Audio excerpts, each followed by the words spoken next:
nous sommes français. On est les meilleurs en quoi? On est les meilleurs cuisiniers du monde. On a la meilleure gastronomie. Quand on est bon dans un domaine, ça veut dire qu'on a des outils qui excellent. Nous avons des coutelleries exceptionnelles en France. Nous avons Thiers, d'accord. Nous avons Laïol, nous avons Opinel. Je n'ai cité que 3, il y en a bien plus. Bienvenue à l'atelier Le Goff. Ici, on parle couteau. Et salut les cultéluphiles, bienvenue au sein de mon atelier. Aujourd'hui, on va faire une commande un petit peu particulière pour la star de TikTok, Qu'est-ce que Geek, Bob Le Goff, si vous l'avez reconnu au début de la vidéo. Qu'est-ce qu'on va lui faire? Ça va être des couteaux de cuisine bien français, à savoir un set avec les 3 basiques qu'il faut avoir dans sa cuisine. Il en existe une myriade d'autres qui sont plus techniques, mais bon là ça va concerner plutôt les professionnels. Là on a donc le grand classique qui est les minceurs, le couteau de chef. On va avoir le petit office et là pour ma part ce sera un gigot, donc un petit peu moins souple que le filet de sol. Voilà, je vous propose de suivre avec moi toute la fabrication de ces petits couteaux. Que j'ai déjà effectué le débit de mes barres d'acier. Donc là en l'occurrence l'acier c'est du Z50 qui est utilisé dans la plupart des couteaux de cuisine français, hein. C'est un inox qui va très bien pour ça. La première étape ça va être de faire la forme de notre lame dans ces barres. Donc je vais prendre mon petit gabarit qui est ici et je vais venir avec une pointe à tracer faire le contour de chacun de mes couteaux.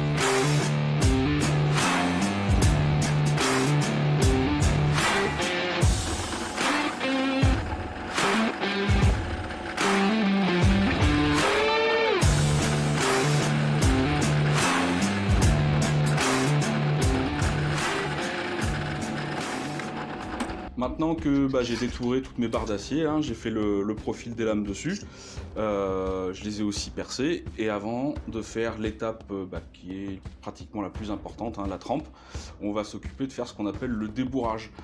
C'est-à-dire, pour vous expliquer, quand on trempe, ça va durcir l'acier, et pour éviter de flinguer trop rapidement nos abrasifs, on va un petit peu faire la mise au tranchant en amont. Alors bon, déjà j'ai un tout petit peu triché en prenant une barre d'acier qui était déjà profilée. Je sais pas si on arrive à bien la voir, mais ici on peut voir sur les minceurs, là c'est assez fin, mais sur la pointe, voilà, il y a beaucoup plus de matière. Donc ça je vais l'affiner un petit peu avant de pouvoir la tremper.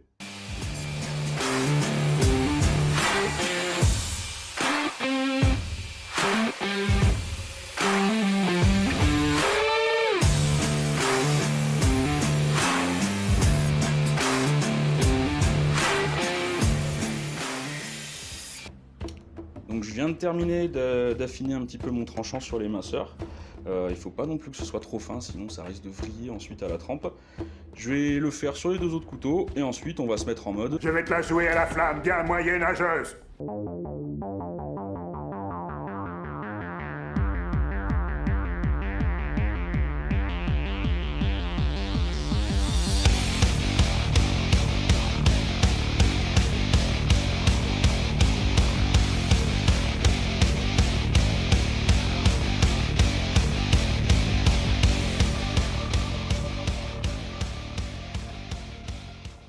Donc la trempe, ça a permis d'obtenir un acier qui est durci, ce qui va permettre d'avoir un bon tranchant.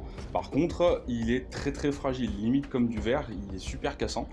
Donc on va devoir faire ce qu'on appelle le revenu pour le détendre un petit peu, lui rapporter de la souplesse. Pour des lames vraiment délicieuses, c'est parti pour 2 heures au four à 210 degrés.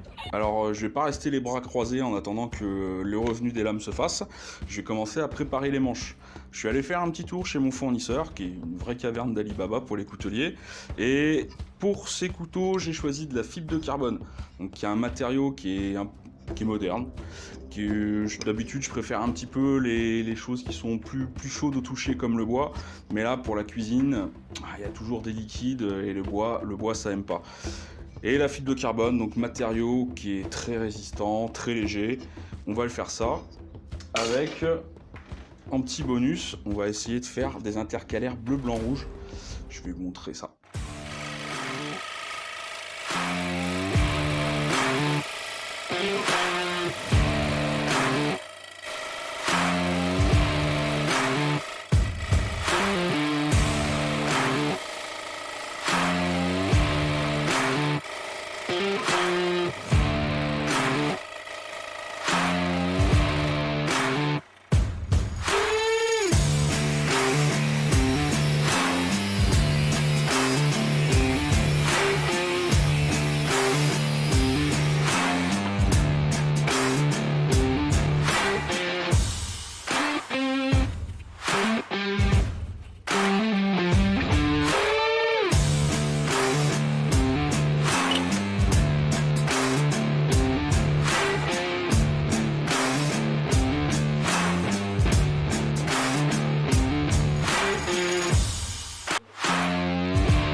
Alors sortie de trempe, malheureusement j'ai ma lame qui n'est pas très droite, ce qui fait que je vais la redresser avec un outil un petit peu particulier qui s'appelle un piquet en coutellerie, qui est une sorte un petit peu de comme un piquet pour les soudeurs.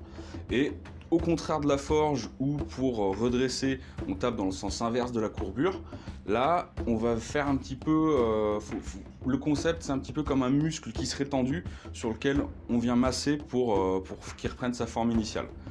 Donc pour le coup, on va taper dans le creux.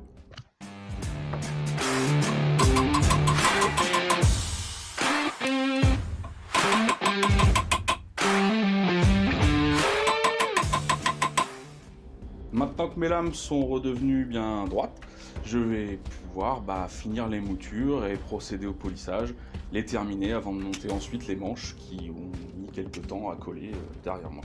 Donc le grand principe en coutellerie, ça va être de travailler par enlèvement de matière avec des abrasifs. Pour ça, notre outil principal, c'est ce qu'on appelle un backstand, c'est une sorte de ponceuse à bandes. Et on va utiliser des bandes à chaque fois de grains dégressifs. Donc je vais partir sur un grain. Alors quand je parle de grains, en fait, c'est le nombre de petits picots abrasifs par centimètre carré. Donc plus il y en a, plus ça arrache, moins il y en a, plus c'est fin, quoi, logique. Donc au début, je commence forcément par un gros grain pour enlever beaucoup de matière, et ensuite je vais effacer les traits des grains précédents en baissant donc le nombre de grains, et toujours en travaillant dans un sens, c'est je croise mes traits pour bien voir ce que je fais.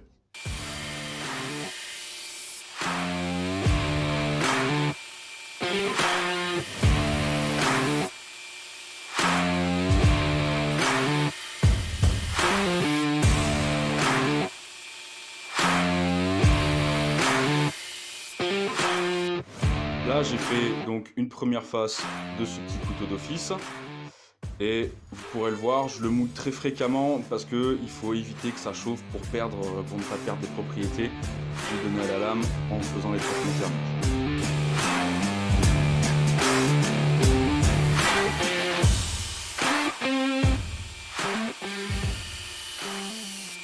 Donc maintenant que j'ai terminé les émoutures, c'est-à-dire que j'ai passé successivement les grains 50, 100 et 200, maintenant je vais venir faire une étape de polissage avec cet outil qu'on appelle un feutre. Donc c'est du poil animal ou synthétique qui est aggloméré, sur lequel on vient poser une petite couche d'abrasif avec de la colle poisson et qu'on nourrit de temps en temps avec un petit pain d'abrasif dans du suif.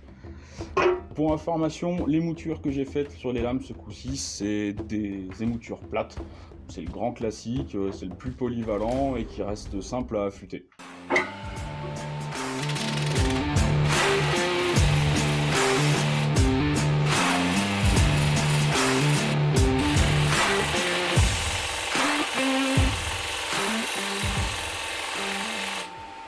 Deuxième étape de polissage, là cette fois-ci je vais utiliser une roue faite avec des petites cordes qu'on appelle un sisal, toujours dans le but d'affiner le grain. Là si je vous montre, vous pouvez voir le résultat après le feutre, et après le sisal je vais obtenir un résultat quasiment polymiroir, c'est l'étape juste avant.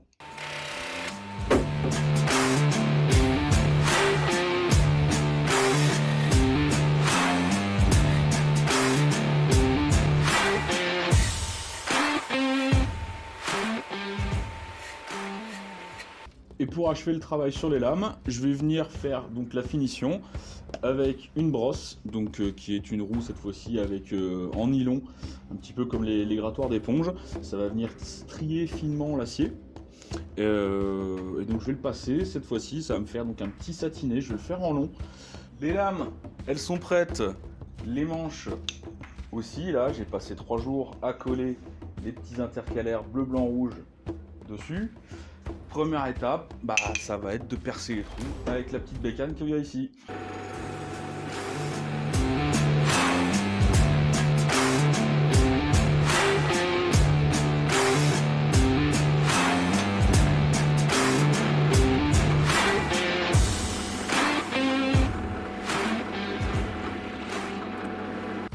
Une fois que j'ai percé mes manches, je suis juste venu faire un petit assemblage avec des clous juste pour le maintenir.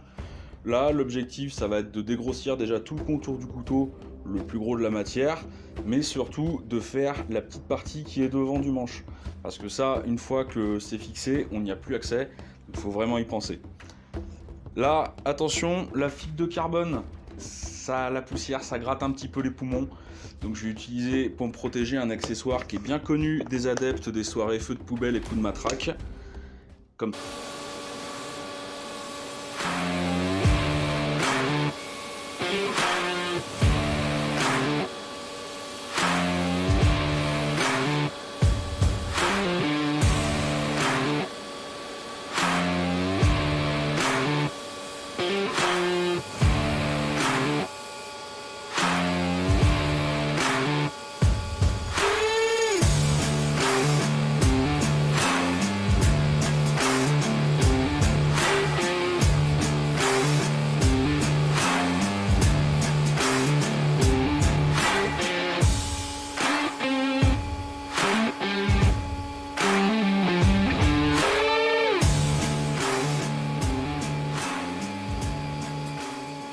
Ah, la magie de YouTube et des faux raccords. J'ai oublié de vous montrer certaines étapes, dont le collage définitif du manche sur la lame, et aussi le dégrossissage donc, que j'ai fait en même temps que le nez de cote. J'ai taillé vraiment grossièrement dans la matière les formes générales que va avoir le manche. Donc les étapes suivantes, vous allez voir plus le moment où j'arrondis, justement je viens casser toutes ces arêtes avec un petit geste du poignet. Pour permettre que ce soit quand même plus agréable en main.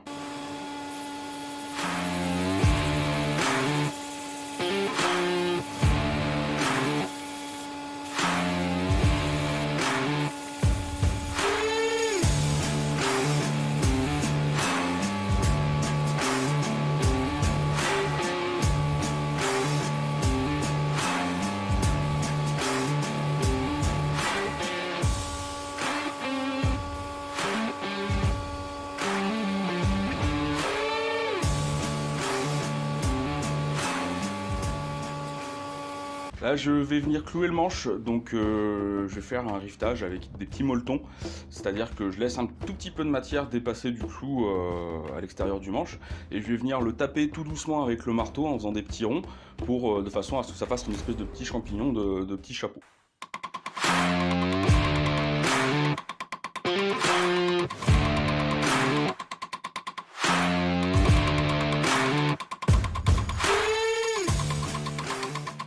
C'est vraiment la fin, il me reste juste que les finitions et l'affûtage à faire. Donc les finitions, je vais venir passer un petit coup de papier de ponçage à la main, histoire de vraiment bien lisser toutes les petites arêtes qui pouvaient rester, effacer les petites rayures que je vois traîner. Et je vais faire là une finition avec le sisal, c'est-à-dire un lustré un peu mat sur la fibre de carbone, c'est le rendu qu'on va obtenir avec ça. Et après, je passerai à l'affûtage, donc là, C'est un affûtage à la coutelière, donc avec le feutre, et un émorfilage par la suite avec la frotte.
Bon, on va tout de même vérifier que ça coupe.